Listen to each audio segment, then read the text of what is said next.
I want to make a plug again for this book, An Open-Hearted Life.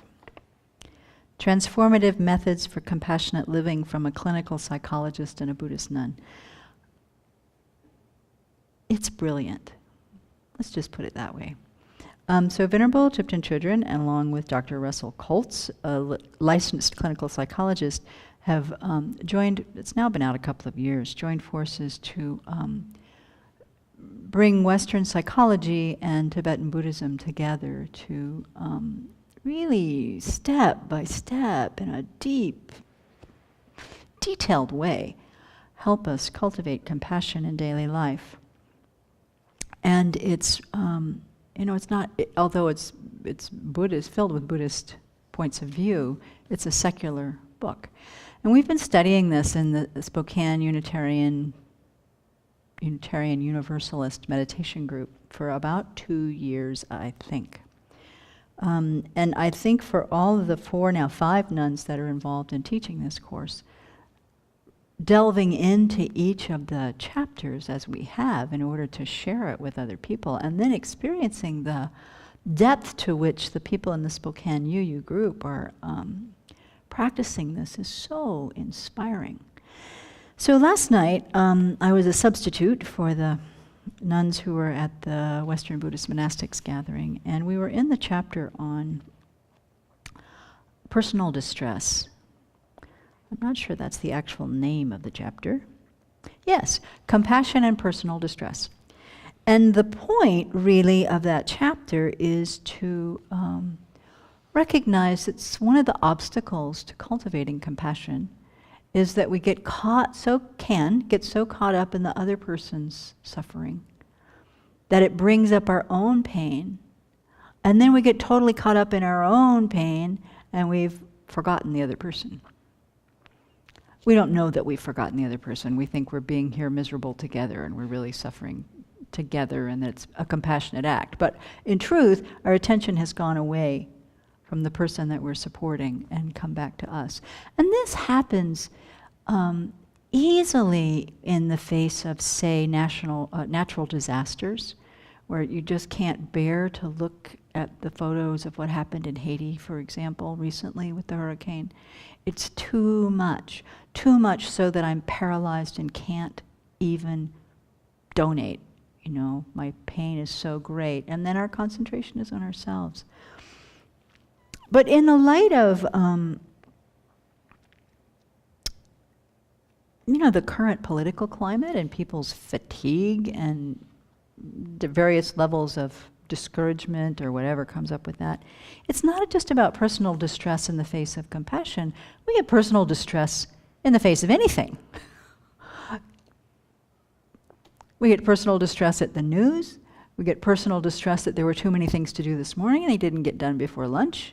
We get personal distress that I thought the website was going to be done last Friday and I'm still here and it's not done, and when am I, so there's many, many times that personal distress arises. And in this chapter, Venerable Chödrön outlines 3 simple antidotes that I've been thinking about ever since I started preparing for the class yesterday. They're so brilliant and they are so simple. And I think we simply need to memorize them. I need to memorize them, and I'm sharing them with you as a suggestion to also memorize these 3 simple steps in the face of distress. So the first one is to remember we do not control anything. We are not in control of anything. Causes and conditions arise, come together, meet, things arise, things fade, they fall, they decline, they come together again. There's so many causes and conditions coming together moment by moment by moment that affect our experience. We are not in control of the external world at all. We may influence it. We do influence it. But where I believe a lot of distress arises is in our belief that we can and should control the external world. What people say, what people do, what the planets do, what the weather does, should be within our control somehow in our distorted view. How people respond to us, we think we can control this. We cannot. And so to simply remember again and again, I am not in control. Point number 2 is to then relax, if we can. But the point is to be with whatever is happening. So in the case, as Venerable Tridharma is writing in the book, in the case of being with someone who is in great suffering, or even small suffering, being with someone in their difficulties and being there in a compassionate way, having accepted that we don't control the universe, we can't fix it for them, and in this, we can't fix it for ourselves, then to simply be present for the other person, to just hear them, to just be with them, to open a space that can be with someone else, is very powerful support for people that are suffering, struggling. And in the face of our own distress, when things don't go right, when things are breaking down, when the printer doesn't work, when the microphone doesn't work, whenever things are breaking and falling apart, to try to be present with the feeling. Gives us a whole sense of what's happening inside ourselves. And then we actually have some space to breathe into it and recognize that we have panic arising, and we can apply these other antidotes. We can calm the mind enough to recognize, again, I'm not in control.